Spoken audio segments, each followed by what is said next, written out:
Why do some men have to scream to be heard, while others command absolute silence just by walking into a room? We have all seen the first type. The man who laughs too loud. The man who offers his opinion before anyone asks. He tries to purchase respect with volume.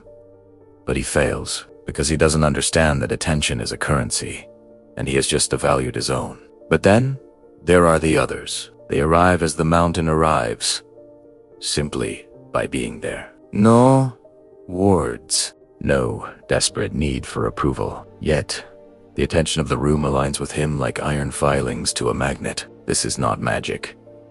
This is the geometry of presence. This is quiet strength. Today, we dissect the 4 signals of the man who commands respect without uttering a single syllable. The first sign is profoundly simple, yet rare.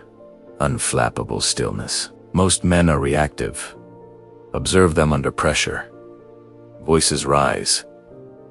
Hands fidget. The pace quickens.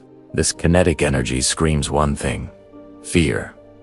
It signals internal disorganization. The man of silent authority does the opposite. He masters his internal seismic. When volatility erupts around him, he does not vibrate. Think of it this way. Speed is often a manifestation of panic. If a client screams, he speaks slower.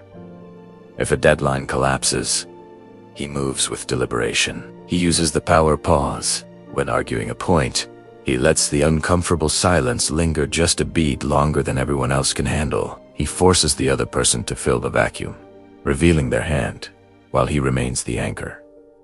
He is the lighthouse. The waves crash, but the structure does not move. The second pillar is the uncompromising ownership of space. This is not about size. It is about conviction. Look at the weak man. He subtly apologizes for his existence. Shoulders hunched, limbs retracted. He chooses the smallest chair in the corner. The respected man, he occupies his reality. He sits with his back supported. He allows his elbows to fall naturally, expanding his frame. He doesn't fidget with his phone while waiting. He simply waits. He is comfortable in the void of activity. When he enters a room, he doesn't rush to greet the loudest person. He pauses. He calibrates the energy. He lets the room adjust to him. Imagine an old oak tree. It doesn't shout. It doesn't sway to get attention. Its sheer mass declares its sovereignty over the land. You have to walk around it. Oak. Establish a perimeter of self-respect that others can feel before they even get close enough to speak. The third pillar is the calibrated gaze. The eyes are the broadcast towers of the soul. The man seeking validation has darting eyes. He scans the room, searching for a nod, a smile, a sign of safety. It betrays his dependency. The respected man possesses the calibrated gaze. It is not a search. It is an assessment. Like a sculptor examining a block of marble, looking for the flaw. When he looks at you, he holds contact long enough to confirm respect, but releases it calmly enough to avoid unnecessary conflict. But here's the key. When a difficult truth is shared, his eyes do not flinch. They remain steady. This signals to the primal brain of everyone in the room.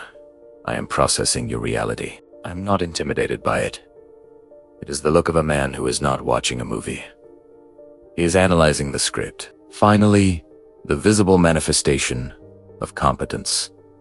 Precision of action. Respect is built on trust, and we do not trust men who fumble. The man of silent authority avoids wasted motion. There is no frantic shuffling of papers, no tapping of the foot. When he closes a door, he doesn't let it slam. He closes it firmly, quietly, completely. Why does this matter? Because mastery of the small things signals mastery of the large things. If your physical movements are chaotic, your mind is chaotic. But if your execution is exact, if your movements are economic and direct, you broadcast reliability, stillness, ownership, the gaze, precision. These are not performances. You cannot fake them. They are the dividends of a Stoic philosophy enacted in the physical world. The ultimate secret to commanding respect is this: speak so little that when you finally remain silent, The world leans forward just to hear the language of your presence. If this video brought clarity to your mind, leave a like. And to ensure you don't miss the next keys to mental control, subscribe now. Silence is just the beginning.